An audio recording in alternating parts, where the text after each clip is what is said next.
Hey Silly, welcome back to another video, or hello if you are new.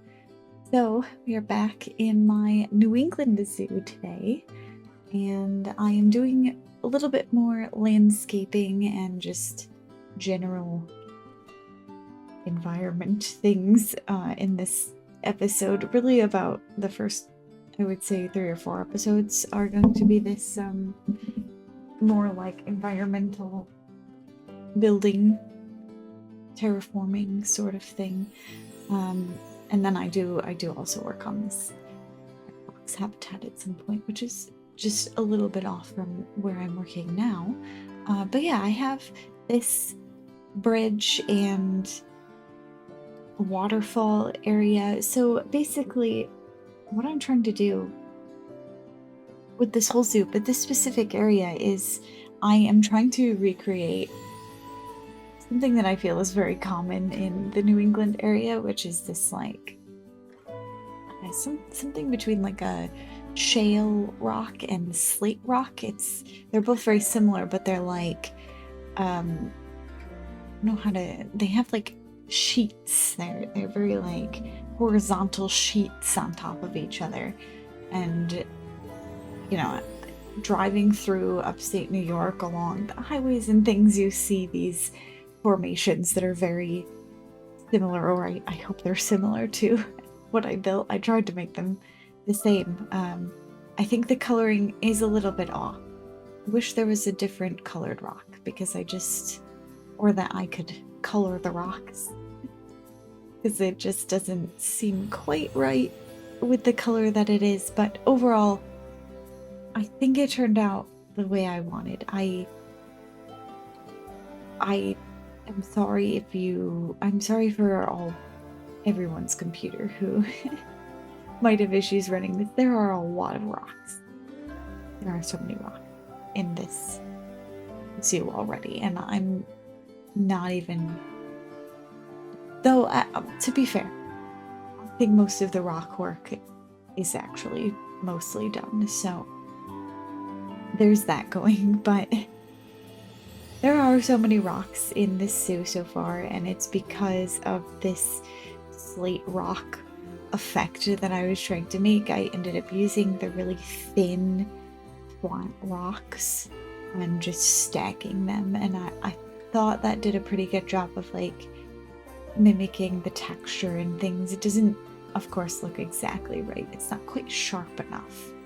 That was mostly the issue that I was having, is that these slate rock formations, they are quite sharp. They have like big chunks that often fall, like break off, and so you're left with these really jagged lines on them. But really achieve that well in Planet Zoo.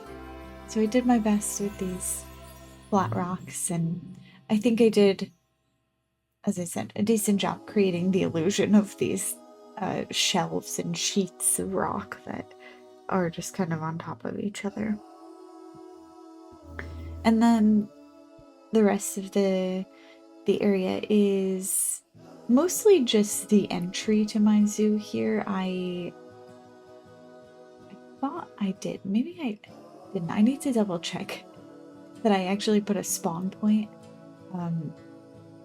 in this like tunnel that I have, because that was my intention. But yeah, so my intention is to have this like bridge area out of the tunnel be the entrance to the zoo, so people will be walking from this point and going across the bridge and then to the rest of the zoo. And really, this entry is just forest.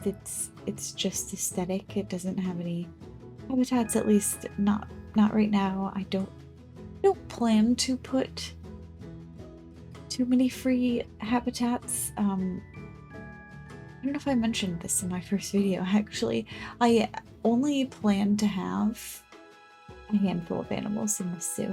I have a list. It is not in front of me at the moment, and otherwise I would look, but my list is very short. I think I actually went over it in one of my previous videos for Summit Sanctuary, but it just includes the animals that would naturally live in the New England area. And so I know red foxes are there. I believe moose. Yes. Moose are there. The gray seals, beavers, I believe.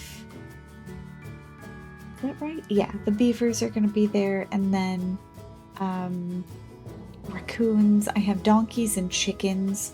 Technically, those do not live naturally in the New England area, but the American standard donkeys literally everywhere. I know I lived personally like 5 minutes away from a farm that kept donkeys because coyotes are pretty abundant in upstate New York, and I would assume like also into the New England area because they're, you know, not built for this sort of weather. And yeah, coyotes can be a problem for chickens and things, so donkeys are a natural deterrent that you don't have to a lot of expensive equipment or whatever to keep a donkey and keep your chickens safe. And so yeah, lots of donkeys in upstate New York. So I made a donkey farm. It's not meant to be a donkey farm, but it's actually a maple farm, which is very common in Vermont. One of the first actual habitats that I built is this maple farm, just off of the main road of this entrance here, and it's got a bunch of maple trees, obviously, and then it kind of poses, and I made some signage to say that it operates as a donkey rehabilitation center. So, you know, they take in injured or sick donkeys and rehabilitate them, and so it's like a little tourist spot. There's tons of these. I know I'm going to keep talking about my upstate New York experience because I realize it's not New England, but as I said, it's very similar, I feel. So something that's really common in New England is these like apple orchards or cider mills, or maybe like a donut, like some fall themed activity, tourist location, business, something that brings tourists in the fall, because New England in the fall is probably like the prettiest natural environment, with the mountains and the trees that change color. It's absolutely gorgeous there. And so New England in the fall, it also has, I would say, like fairly good weather, all things considered. It's a little chilly, but it's not super cold. You know, you're probably looking at like in the 50s, and that's a good temperature to walk around, to, you know, wear a sweater and go to these cute little towns, maybe some coastal areas, and again, all these national parks and things. Fall is definitely a really good time to visit those because it's not all that hot and humid in it, and it's just beautiful. And so I wanted to capture some of that in my zoo naturally, and so I figured the best way to do that was to make a maple syrup farm, a maple tree farm, and being that it's a zoo game, I obviously had to include some animals in that. So I decided it was very fitting for this farm to have American standard donkeys, and I did also put the chickens in. I don't know a lot about chickens, I'm gonna be honest, so I don't know if these chickens are a breed that you would normally have on like a standard farm. I'm sure there's many different breeds of chickens that my in-laws, in fact, have chickens and have several different breeds of chickens. Like, I do recognize that not all chickens belong on a farm, and potentially these chickens I put are not suited to a New England farm specifically, but we're gonna pretend because it's a game. And so I put the chickens there. And so there are donkeys and chickens on this maple farm.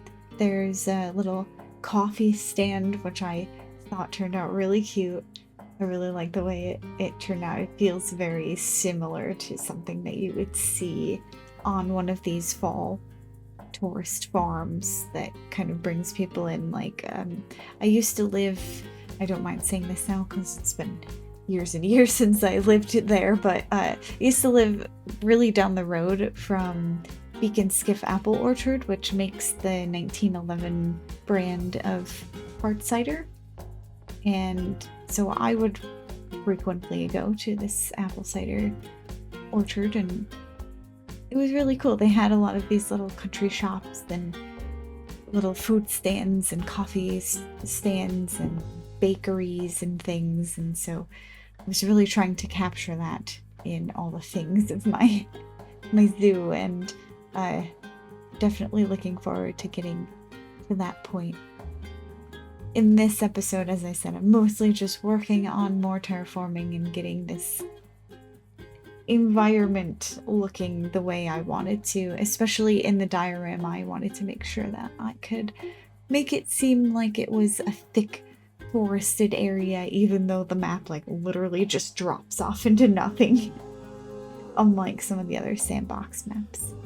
But that's going to bring us to the end of the episode, so I really hope you enjoyed it. If you did, please make sure to subscribe because I will be posting more videos for this series every Tuesday and Saturday on my channel.